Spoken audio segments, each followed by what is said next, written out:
Breaking news అందుతోంది. ఈ మధ్యకాలంలో వాహనాలు ప్రమాదాలకు గురవుతూ ఉన్నాయి. కర్నూలు వద్ద ఒక బస్సు రహదారి మీదే పూర్తిగా దగ్ధమైపోయింది. అలాగే జాతీయ రహదారి తుని దగ్గర ఈరోజు ఒక కారు నుంచి అకస్మాత్తుగా మంటలు వచ్చేసాయి.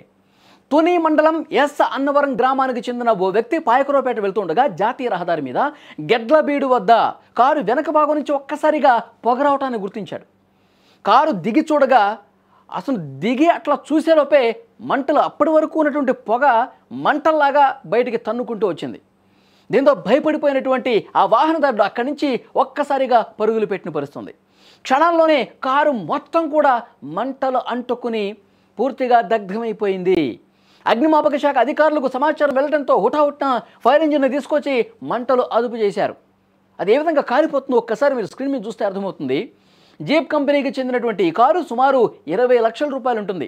ఆల్ ఆఫ్ సడన్ ఏమైందో కూడా అర్థం కావట్లేదు. ఏం సమస్య వచ్చింది కారులో కూడా ఇంతవరకు ఆ డ్రైవర్కి అర్థం కాని పరిస్థితుంది. ఆ కారు నడిపిన వ్యక్తికి ఎందుకు తగలబడిపోయిందో కూడా ఇంతవరకు అర్థం కానిటువంటి సిచ్యువేషన్ తుని దగ్గర జరిగింది. ఒక్కసారిగా కారు నడుపుతున్న క్రమంలో అతను కాలుతున్నటువంటి స్మెల్ గమనించాడు. ఆపాడు, సైడ్కి ఆపాడు. ఆపిన తర్వాత వెనక్కొచ్చి చూశాడు. చూస్తున్న క్రమంలో అప్పటి వరకు పొగలాగా ఉన్నటువంటి కారు నుంచి పొగలాగా వస్తున్నటువంటి క్రమంలో అతను దిగి చూస్తున్న క్రమంలో ఒక్కసారిగా మంటలు ఎక్కువైపోయినాయి. భయపడిపోయాడు. చూడండి ఏ విధంగా తగలబడిపోతుందో.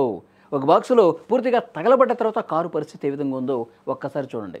అంటే వరుసగా ఈ ప్రమాదాలు జరుగుతుండడంతో భయపడిపోతున్నటువంటి పరిస్థితి ఉంది. దీనికి ఏ సమస్య వల్ల ఇది జరిగిందనేది కూడా అతను చెప్పలేని పరిస్థితి. ఇంకా ఆ షాక్లోనే ఉండిపోయాడు. అగ్నిమాపక సిబ్బంది పూర్తిగా మంటలు ఆర్పిన తర్వాత ఏదో ఒక సమస్య ఉండటం వల్ల కారులో ఏదన్నా ఒక సాంకేతిక సమస్య కారణంగా ఈ ప్రమాదం జరిగి ఉండొచ్చు అని చెప్పి చెప్తా ఉన్నారు. కానీ పర్టికులర్గా ఈ కారణం వల్ల కారు తగలబడిపోయిందని ఇంతవరకు నిర్ధారించలేనటువంటి పరిస్థితి ఉంది. అతను భయపడిపోయాడు. ఒకవేళ అతను గుర్తించకపోయి ఉంటే ఏదో కాలుతున్న స్మెల్ వస్తుంది ఏంటి అని అతను దిగాడు కాబట్టి ప్రాణాలతో బయటపడగలిగాడు. లేకుంటే కనుక ఒక్కసారిగా అతను దిగిన తర్వాత మంటలు ఒక్కసారిగా పెరిగినాయండి. ఒక్కసారిగా వ్యాపించిన పరిస్థితి.